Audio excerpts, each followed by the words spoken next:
So, what happens when a nation of over 1 billion people decides to completely change the rules of the game? Not just for itself, but for the whole world. Today, we're going to dive into a massive strategic shift that's happening in India, a pivot away from some old economic models towards a really bold new ambition. And you can just feel it from this image, right? India, this colossal engine of trade and human potential, is at a huge turning point. It's reevaluating its entire economic strategy as it navigates some pretty powerful global headwinds. And the reasons why? Well, they're absolutely fascinating. Okay, so this whole story kicks off with a puzzle, a real paradox. See, on the home front, India's economy is just firing on all cylinders. But when you look at the global stage, the traditional rewards for that success, they just aren't showing up. And this really lays it all out, doesn't it? On one side, you've got this incredible domestic strength. But on the other, there's a storm brewing, a mix of global uncertainty, trade friction, and geopolitical tension. Let's get into the numbers behind this strength, because they're pretty impressive. We're talking about real growth that's expected to top 7%. In 2025 alone, the country got 3 separate credit rating upgrades, including S&P's first major one in almost 2 decades. And, this stuff doesn't just happen by accident. It's being fueled by a whole wave of structural reforms. By pretty much every domestic measure, the economy is thriving. And this quote from the economic survey, wow, it just gets right to the heart of the problem. All that hard work, all that strong performance is basically hitting a wall. And why? Because the global system itself has changed. Having good fundamentals no longer guarantees you the old rewards, like a stable currency or a flood of foreign investment. So why is this happening? And why is a pivot so incredibly necessary right now? Well, it's because the world itself has become fundamentally more fragile and a lot more unpredictable.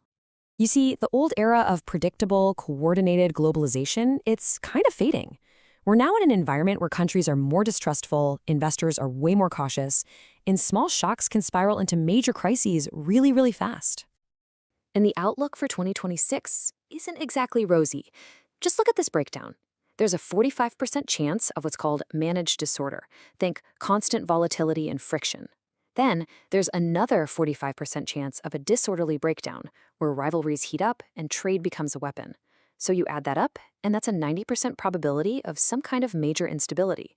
And then you have that little 10% slice for a full-blown systemic shock. Yikes.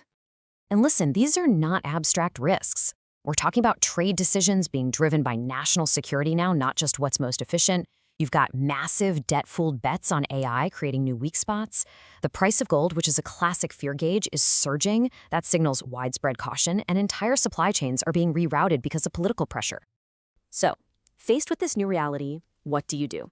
Well, India is drafting a completely new playbook. It's a fundamental strategic shift in its entire economic philosophy. For decades, the strategy was something called import substitution.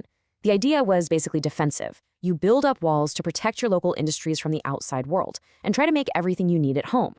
But the new goal, it's a complete 180. It's called strategic indispensability. And this is all about going on the offense. The aim isn't to hide from the world, but to weave yourself so deeply into critical global supply chains that the world literally cannot function without you. To become an essential, irreplaceable part of the system. This table here just lays out that evolution perfectly. The focus has shifted from just protecting individual sectors to securing systemic needs like energy and food, and now to this brand new ambition, embedding Indian industries into the very fabric of the global economy. It's a completely different way of thinking. So, okay, that's the goal, but how on earth do you actually pull off something this ambitious? It means you have to completely overhaul the domestic engine room. And the plan really rests on these 5 pillars. It's a whole package deal. You got to streamline business regulations, invest a ton in R&D, upskill the workforce for the future, build world-class infrastructure, and this is a big one, help all those small and medium-sized businesses scale up so they can compete on the world stage. And at the very heart of all this is a crucial shift in mindset. The goal is no longer just to adopt technology that was developed somewhere else. It's to become a source of global innovation yourself, to create the next wave of tech right there.